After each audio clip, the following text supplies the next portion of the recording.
especialista en temas de la infancia, en psicología. ¿Cómo ves lo de las escuelas particulares, Mariel? No sé si estabas escuchando o te lo resumo lo que dijeron al respecto los de la escuela particular. Buenos días. Sí estaba escuchando, Luis Alberto, buenos días.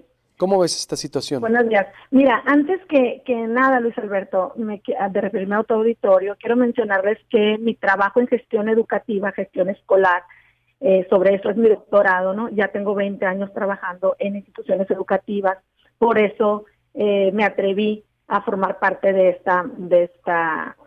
día de hoy de tu foro, ¿no? Estaba escuchando al encargado con todo el respeto de escuelas particulares. Yo pensé que iba a hacer referencia a números y tipos de apoyo y acciones concretas que estaban haciendo las escuelas particulares para funcionar. Sin embargo, pues te paso estos datos para empezar. En qué contexto nos encontramos respecto al impacto del COVID, de la contingencia en escuelas privadas, ¿no? La crisis económica por el COVID ha provocado ya el cierre de 2 de cada 10 instituciones educativas privadas, lo que viene siendo el 15% de las instituciones privadas en el país, ¿no? Son datos nacionales, ¿no? En el estado de Puebla, Luis Alberto, te pongo como ejemplo, se está aplicando una sanción de 440,000 pesos a las escuelas que retengan documentos por falta de pago a los padres de familia, Luis Alberto. Se les está multando con 90,000 pesos si obligan a los niños y niñas o jóvenes a usar uniformes, sobre todo comprados en las escuelas, ¿sí? También es un beneficio que las escuelas tenían cuando reciben algunas de ellas, porcentajes de uniforme, porcentajes por la venta de libros, porcentajes por fotos escolares, que ahora esto pues ha quedado en el olvido porque estamos viviendo esta contingencia interna de una manera mundial, ¿no? Pues esto de que las escuelas retengan los documentos, bueno, pues está provocando también un efecto dominó. Los papás se pueden ir sin pagar, porque si no las escuelas las multan y dejan el riesgo de la escuela en quiebra, ¿no? Esto es solamente para contextualizar. ¿Cómo podemos evitar esta migración de padres de familia y tratar de sostenerlos en las escuelas privadas? Bueno, primero que nada, las escuelas deben de sensibilizarse, Luis Alberto, son una empresa, que no se nos olvide, los dueños de las escuelas son empresarios, no los podemos llamar parte de la flotilla docente, son empresarios. Se lucra con educación, se tiene un permiso para lucrar con educación y como empresa se deben de asesorar para determinar propuestas que beneficien a padres y madres de familia, afectándolos lo mínimo como empresarios. Eso es lo primero, ¿no? Esto de que es que las padres de familia debemos de apechugar, no creo que funcione así. Lo otro es, tenemos que determinar en las escuelas, hablando yo de las escuelas, de qué se puede prescindir. Y me refiero a los recursos materiales, ¿no? Hay escuelas que están cobrando, por ejemplo, reinscripción muy alta de 10,000, 7,000, que ya cobraban desde antes, claro, cuando les quedaron suministros porque cerraron a la mitad del ciclo escolar, Luis Alberto. Entonces, algo ahí no está funcionando bien en la dimensión de la gestión escolar. Las escuelas que no regresaron el dinero de festivales, Luis Alberto, que ya se han pagado festivales de 10 de mayo, festivales de Día del Niño, que no se realizaron. Y hay escuelas que no regresaron tampoco el dinero de materiales que no se utilizaron. Las escuelas privadas tienen una cuota de materiales que se paga en cada ciclo escolar, la mayoría de ellas, y no fueron utilizadas. No estoy hablando de los útiles escolares, estoy hablando de recursos que las escuelas usan y que los papás pagamos adicional a la inscripción, ¿no? Algunas escuelas no reembolsaron tampoco el costo del seguro escolar que se pagó por niños y niñas al inicio del ciclo escolar. Entonces, hay ahí números a beneficio de las escuelas, ¿no? Hay escuelas también que están dando, dentro de este contexto, escuelas que están dando créditos en lugar de descuentos, Luis Alberto, lo que va a provocar un endeudamiento en los padres de familia, ¿no?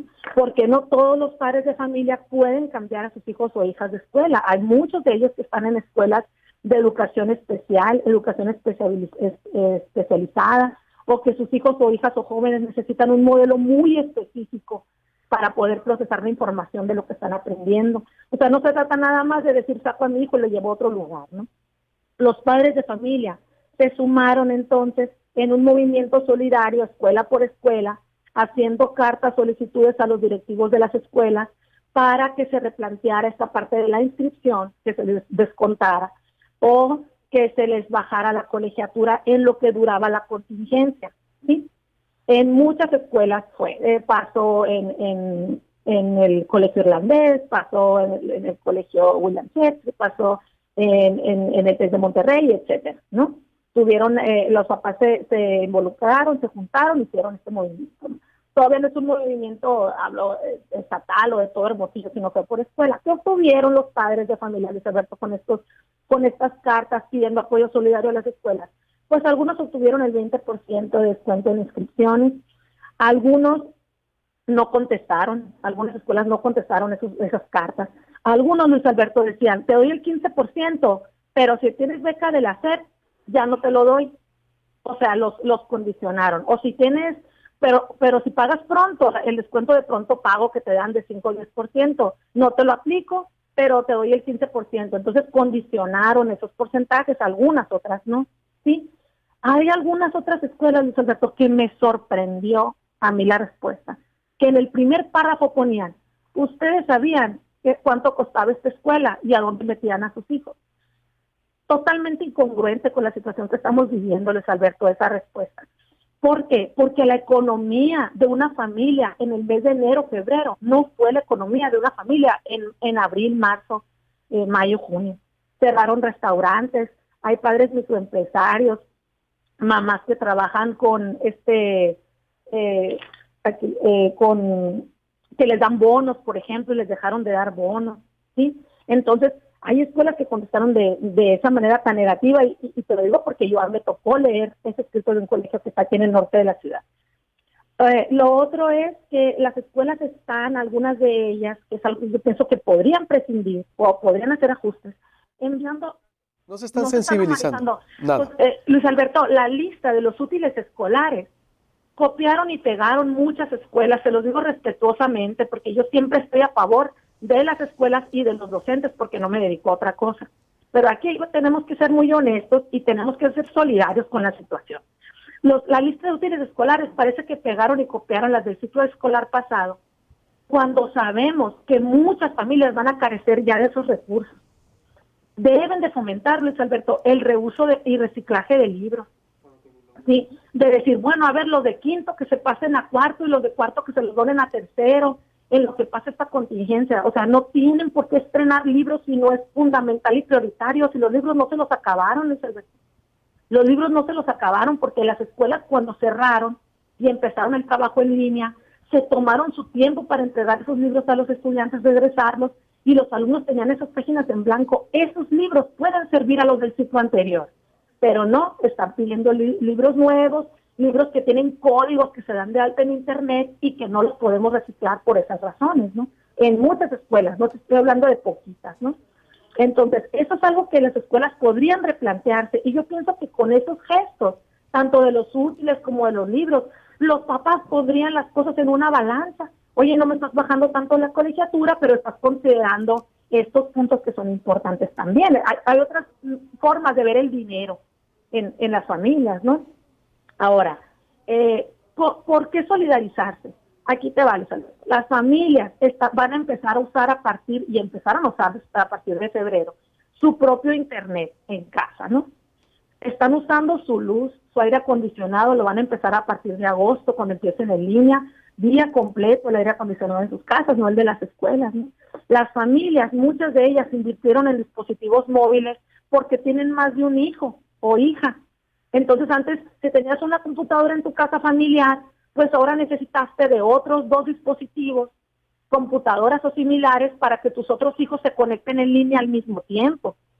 Lo otro es que no todas las escuelas están dando el servicio de lunes a viernes de 7 a 1, como son las clases. Están trabajando 3 veces a la semana 2 horas, o todos los días 2 horas. Entonces eso también hay que considerarlo. José Alberto Nájera, derecho de réplica, quiere entrar contigo. Sí, ¿Cómo la ves? Un momentito, ¿Sí? Nomás déjame terminar. Sí, no, claro que sí. Lo otro es que aumentarán los padres de familia la capacidad en el uso de Internet. ¿Por qué? Y esto es a nivel público y privado, Luis Alberto, ¿no? Que las escuelas no están usando solamente plataformas que sean gratuitas. Por ejemplo, cuando tú programas tu plan de teléfono, cuando lo compras, hay servicios gratuitos como son las redes sociales, ¿sí? Entonces, no, las clases no van a ser por este tipo de redes sociales gratuitas, se necesitan más gigas para poder sostener estas plataformas que las escuelas, tanto públicas como privadas, van a usar. Entonces, eso, y quisiera, antes de la réplica, que tiene todo el derecho el maestro de hacer su intervención, tu audiencia pudiera tal vez pensar, ¿verdad?, que bueno, pues que los de privada se vayan a pública, pues, o sea, que si no tienen para pagar, pues que se vayan a pública. Bueno, pues entonces el impacto de que los padres de familia o madres de familia migraran a pública va en este cierre de escuelas que está impactando a nivel nacional, también va en esta pérdida de empleos de tantos docentes que trabajan, Luis Alberto, para el sistema privado, ¿sí? Que muchos son profesores no normalistas y que no tuvieron en su tiempo acceso a trabajar en la educación pública, ¿verdad? Porque todavía no cambiaba la reforma con Felipe Calderón de que pudieran trabajar ahí. Las escuelas, ¿cuál es el consejo que yo doy tanto para las escuelas, para las familias? Vamos a trabajar de manera más simplificada. Vamos a funcionar con lo mínimo, Luis Alberto, que podamos funcionar durante la contingencia nada más. Es un momento de trabajar en conjunto, de manera simplificada. No se trata que las escuelas gasten en tanto software y en tantos sistemas digitales, con uno o dos, Luis Alberto, nada más. No se trata de saturar a muchas familias que tal vez no tengan el conocimiento en el uso de estos softwares, ni los estudiantes tampoco. Entonces, como escuela yo tengo que pensar qué es lo mínimo que necesito para funcionar en cuestiones materiales, en recursos humanos, cómo los puedo reacomodar, sí, para no perder empleos, y cómo puedo funcionar con las familias que no impacte tanto en las colegiaturas, no comprando licencias tan elevadas y de varios tipos para poder dar unas clases que no son todo el día, sino que son menos horas. Entonces tenemos que simplificar. Los padres de familia también. Si la escuela te da la lista de útiles completa, pero tú vas a tener a 3 hijos trabajando en una mesa o a 2 hijos trabajando en una mesa en línea, vas a poner un bote con los colores en medio de la mesa, Luis Alberto, y los van a compartir. O sea, no necesariamente tienen que comprar lo que está en la lista, pero sí las escuelas tienen que ser sensibles a que probablemente eso vaya a pasar, ¿sí? Si ellos no lo están pidiendo, los padres tal vez lo hagan. Y tenemos que empezar a rehusar, ¿no? A rehusar lo que ya se tiene, porque muchas cosas se quedaron sin usar. Pues les pides eso entonces, sensibilidad y humanismo, que tú no estás viendo, reiteras entonces. Y enseñanza simplificada. Y enseñanza simplificada, esos 3 conceptos son muy buenos. Sí. Claro, claro. Los maestros están haciendo su máximo. Yo estuve trabajando con 200 profesores este verano, el mes de julio, y están muy, muy encaminados y muy orientados a simplificar la docencia, a enseñar lo mínimo obligatorio requerido en nuestro sistema educativo a nivel nacional para poder avanzar y no cargar mochilas tan pesadas, Luis Alberto. Eso es interesante. Enseñanza simplificada es, pues, hazlo simple, facilítale a todo lo que puedas, en todo lo que puedas, el acceso a la educación al alumno. Así es. Bien.